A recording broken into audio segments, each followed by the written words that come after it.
Good morning दोस्तों। आज का जो टॉपिक है वो है हमारा एवरेज मीन्स औसत। तो कंपटीशंस में अक्सर औसत पूछ लिया जाता है। तो औसत जो कंपटीशन में पूछा जाता है बिल्कुल एकदम आसान तरीके से तो पूछते नहीं है, थोड़ा घूमे हुई चीज़ें होती हैं, थोड़ा सामान्य से थोड़ा कठिन स्तर की चीज़ें होती हैं, वो पूछ ली जाती हैं। तो यहाँ पर हम आपको 2 ट्रिक्स बताएंगे कि जो कंपटीशंस में जैसे औसत पूछा जाता है वो वाला औसत निकालने की 2 ट्रिक्स आपको बताएंगे यहाँ पर, जिससे आप बहुत आसानी से जो आमतौर पर आप जो ट्रेडिशनल तरीके जो आपको पढ़ाए गए हैं या जो टीचर्स आपको पढ़ाते हैं, जो क्लासेस में पढ़ाते हैं, अगर आप उस मेथड से निकालते हैं तो आपको मान के चलिए 3 से 5 मिनट लगेंगे। लेकिन अगर आप इस तरीके का इस्तेमाल करते हैं तो आप मुश्किल से 15-20 सेकेंड के अंदर आप आंसर्स निकाल सकते हैं। लेकिन बस इनका इस्तेमाल करते टाइम बस एक चीज़ का ध्यान रखना होता है कि ये जो ट्रिक्स इस्तेमाल करी जाती हैं जब इनमें इक्वल डिस्टेंस चली जाए। कैसी डिस्टेंस चली जाए? इक्वल डिस्टेंस अगर कवर की जाए, इक्वल डिस्टेंस अगर चली जाए, ठीक है, अलग अलग पार्ट्स में आपके सामने होगा। ठीक है, ट्रिक क्या है? ट्रिक क्या बेसिकली एक थ्योरम है जिसका प्रूवमेंट भी है, लेकिन यहाँ प्रूवमेंट बताने का कोई मतलब तो है नहीं। तो यहाँ पर बस हम आपको वो थ्योरम बता दे रहे हैं कि वो थ्योरम होती क्या है, बस आपको उसको उसका रिजल्ट याद रखना है एज अ फार्मूला। ठीक है, if a person travels a distance at a speed of x kilometer per hour and the sum distance at a speed of y kilometer per hour, then average speed during the whole journey 2xy upon x plus y kilometre per our. अच्छा दोस्तों, हमने ये भी कोशिश की है यहाँ पर कि जो हिंदी या इंग्लिश जो दोनों लैंग्वेजेस के स्टूडेंट्स हैं उनके लिए एक साथ ही एक ही वीडियो में हम बना दें, ऐसी मेरी कोशिश है। तो उसके लिए हमने दोनों का इस्तेमाल किया है, इंग्लिश में भी लिखा है और फिर उसी चीज़ को मैंने हिंदी में भी लिखा है, वैसे ही एग्जाम्पल के लिए भी किया है और थ्योरम के लिए भी किया है।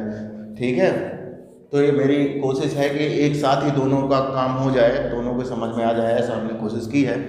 तो ऊपर जो थ्योरम इंग्लिश में लिखी है उसी को हिंदी में कन्वर्ट करके नीचे लिखा है, यानी इसको जो इंग्लिश में लिखी हुई है इसी का हिंदी में कन्वर्ट करके लिख दिया गया है, बस और कुछ नहीं है। तो यदि मान लीजिए यदि कोई व्यक्ति यात्रा के दौरान कुछ दूरी, कोई यात्रा कर रहा है, उसके दौरान कुछ दूरी वो x किलोमीटर पर आवर की, x किलोमीटर प्रति घंटा की स्पीड से चल रहा है तथा कुछ दूरी y किलोमीटर प्रति घंटा की स्पीड से पूरी करता है, तो उसकी पूरी यात्रा के दौरान, पूर्ण यात्रा के दौरान उसकी औसत गति क्या होगी। तो दोस्तों बस इसके लिए याद ये रखना है कि उसकी जो पूरी यात्रा के दौरान जो औसत गति होगी उसके लिए फार्मूला होता है 2xy upon x plus Y.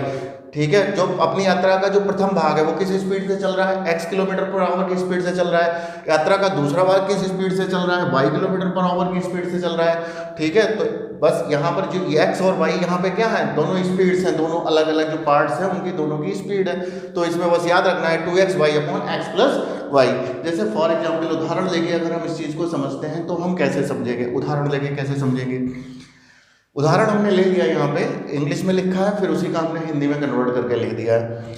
A train travels from A to B at the speed of 20 km per hour and B to A at the speed of 30 km per hour. What is the average speed for the whole journey? मान लिया कि यदि कोई train ए स्थान से B स्थान तक 20 kilometre per our प्रति घंटा की स्पीड से जाती है तथा स्थान बी से पुनः स्थान ए तक 30 किलोमीटर प्रति घंटा की स्पीड से जाती है, तो पूरी यात्रा के दौरान उस ट्रेन की औसत गति क्या थी। ठीक है, क्या थी, तो हम कैसे निकालेंगे? बहुत सिंपल है। अब देखो, जो पहले पार्ट में चल रही है तो उसकी स्पीड कितनी है? पहले पार्ट में उसकी चल रही है ए से बी तक जा रही है तो उसकी स्पीड कितनी है? 20 किलोमीटर प्रति घंटा है। तो हमारा एक्स कितना ले लेंगे इसका? देखिए सोल्यूशन निकालेंगे इसका, तो x कितना हो जाएगा हमारा? 20 किलोमीटर प्रति घंटा। और पुनः स्थान A से पुनः स्थान B से, यानी फिर वापसी लेती है उसी स्थान तक, तो B से A तक अगर जाएगी तो कितना लेगी? 30 किलोमीटर प्रति घंटा की स्पीड से जा रही है, तो भाई हमारा कितना हो गया? 20 किलोमीटर प्रति घंटा की। और दोस्तों ये फार्मूला तो आपको याद ही रखना है कि 2xy upon x plus Y होता है। बस x और y की सिंपली वैल्यू पुट कर दीजिए। 2 बीच में किसका साइन है? मल्टीप्लाई का साइन होता है, तो 2 गुणे 20 गुणे 30 और अपॉन में क्या हो जाएगा? डिवाइड में क्या हो जाएगा? x means 20 plus 30। तो यहाँ पर क्या हो गया?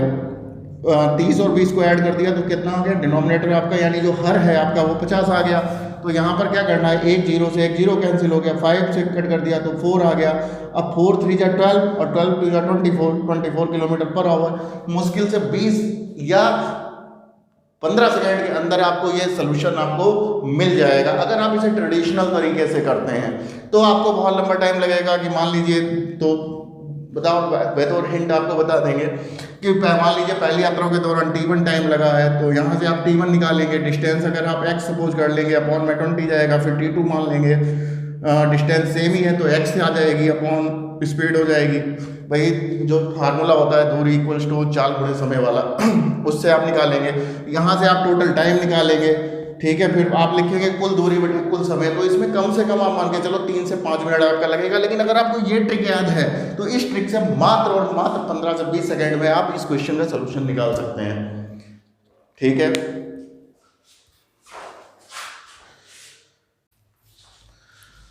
ठीक है दोस्तों, अब उसके थोड़ा सा आगे और बढ़ते हैं। अब यहाँ पर 3 पार्ट्स की बात होगी, 3 पार्ट्स की बात होगी।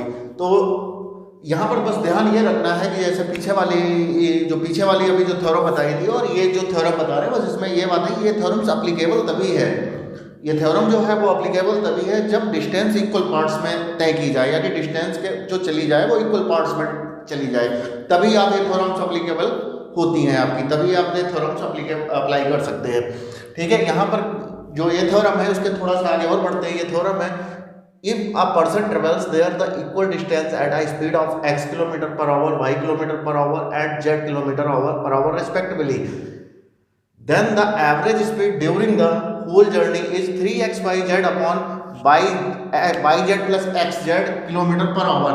यानी जो इस थ्योरम है, इस थ्योरम का जो रिजल्ट है वो क्या है, इस थ्योरम का जो रिजल्ट है वो ये है। इसी को अगर आप हिंदी में कन्वर्ट, इसको अगर हम हिंदी में कन्वर्ट करें तो क्या होगा, यदि कोई व्यक्ति यात्रा के दौरान 3 बराबर दूरियां, कैसी दूरियां, 3 इक्वल डिस्टेंस यानी बराबर दूरियां क्रमशः x किलोमीटर प्रति घंटे की स्पीड से, y किलोमीटर प्रति घंटे की स्पीड से, z किलोमीटर प्रति घंटे की स्पीड से पूरी करता है, तो संपूर्ण यात्रा के दौरान यानी पूरी यात्रा के दौरान जो उसकी एवरेज स्पीड होगी यानी एवरेज गति होगी, औसत गति होगी, वो कितनी होगी, इतनी होगी। इसको समझने के लिए एक एग्जाम्पल ले लेते हैं तो अच्छे से समझ आ जाएगा। तो एग्जाम्पल में भी यही है, पहले आपने हिंदी में लिख दिया है, फिर इस एग्जाम्पल को हमने कन्वर्ट कर दिया है, इंग्लिश में लिख दिया है, फिर उसको हमने कन्वर्ट कर दिया हिंदी में। A person divides the total route of a journey into 3 equal parts and decided to travel the three parts with the speed of 40, 30 and 15 km per hour respectively. Find his average speed during the whole journey। ठीक है, इसमें करना क्या है आपको, एक व्यक्ति है वो अपनी पूरी यात्रा को 3 बराबर भागों में बांट देता है। किसमें बांट देता है, 3 बराबर भागों में बांट देता है, और ये डिसाइड करता है, ये निश्चय करता है कि वो अपनी यात्रा 40, 30 और 15 किलोमीटर प्रति घंटे की स्पीड से, यहाँ पर प्रति घंटे की स्पीड से, प्रति घंटा की स्पीड से पूरी करेगा। तब उसकी पूरी यात्रा के दौरान उसकी गति बताइए, उसकी पूरी यात्रा के दौरान क्या औसत गति बताइए कि उसकी औसत गति कितनी रहेगी। तो इसको भी दोस्तों बिल्कुल बहुत आसान है, बस आपको ये फार्मूला याद रखना है। तो हमें फार्मूला तो पता ही होगा, पर फार्मूला क्या होगा हमारा, 3x/z upon xy plus yz plus zx, ये फार्मूला है।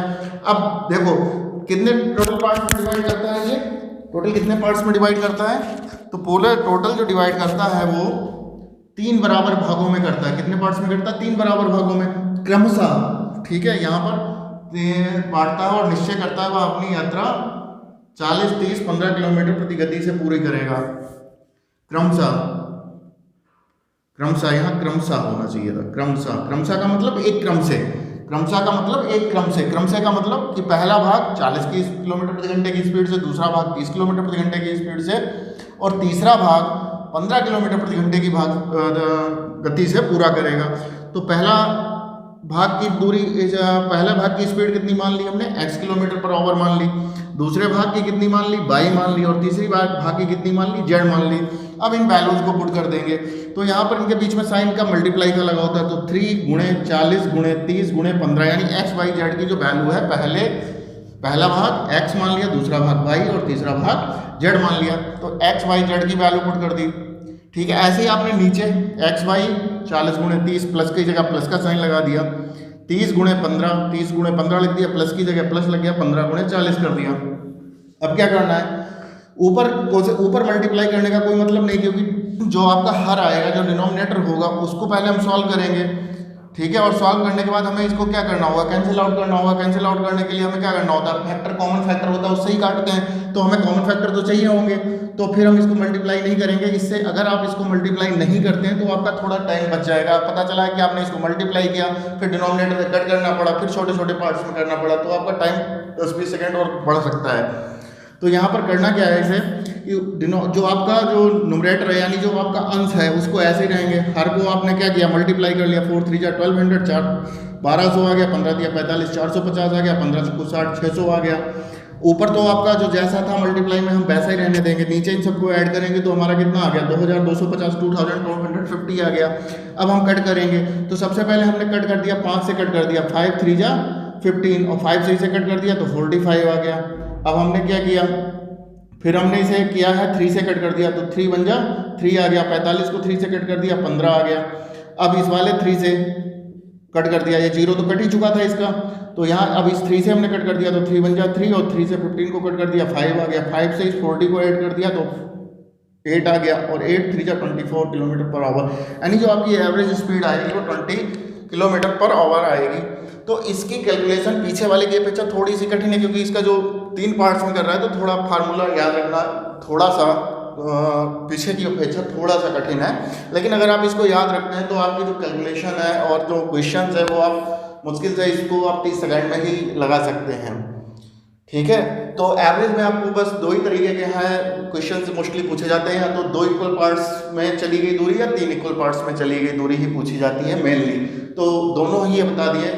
तो आई होप कि आपको अच्छा लगा होगा वीडियो ये। Thank you.